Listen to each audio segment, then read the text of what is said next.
this is Andy with Turning 2. This week we're going to be looking at The Collector and Funny People. The Collector, a movie from the people who did Saw 3 and 4. It's not really good to get lazy and just say that from the people who did Saw. I don't appreciate people besmirching the good name of Saw 1, 2, and 5 and just saying it's the people who did Saw. It's the people who did Saw 3 and 4. And this movie is equally as crappy as those. It doesn't make a lot of sense. It has all of those kind of suspension of disbelief problems. How's the killer this fast? How's the killer, this organized? How does he get all this stuff set up so quickly? But that's not really the problem. The problem is that it is not a scary movie.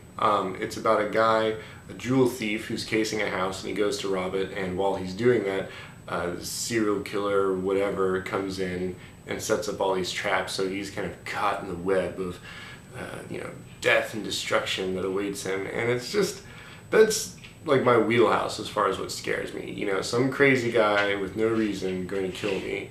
And it just wasn't that scary. It just hasn't stuck with me. I'm not like looking around late at night. There's nothing to it. It's disorienting how it's directed. It's just like really choppy and kind of all over the place. There's a lot of dead time with like no dialogue whatsoever, just people walking around. It's just not very compelling, not very redeeming, kind of your typical torture porn kind of movie. And I mean, unless you really, really like Saw 3 and 4, just wait until, Saw 6 or whatever else comes out. Or just don't go, do something else. But it's like a 2. So, that's The Collector.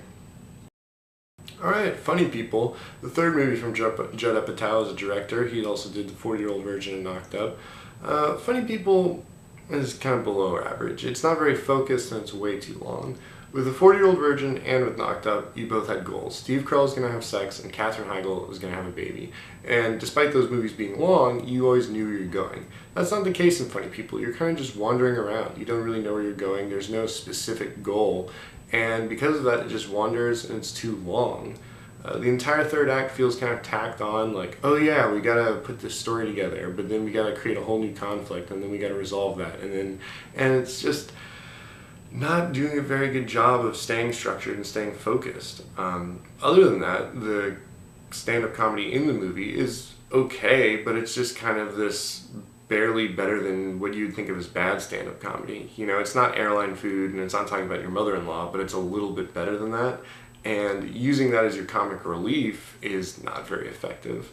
Also a problem with the third act of the movie is that Eric Bana is kind of the comedic relief, and he does a good job of that, but Adam Sandler and Seth Rogen are carrying the load as far as the drama and the emotion of it, and that's just kind of a misappropriation of the talent given to you.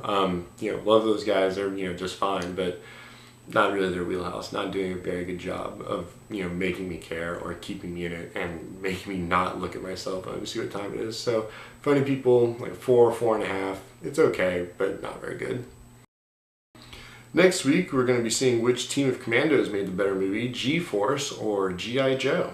See you then.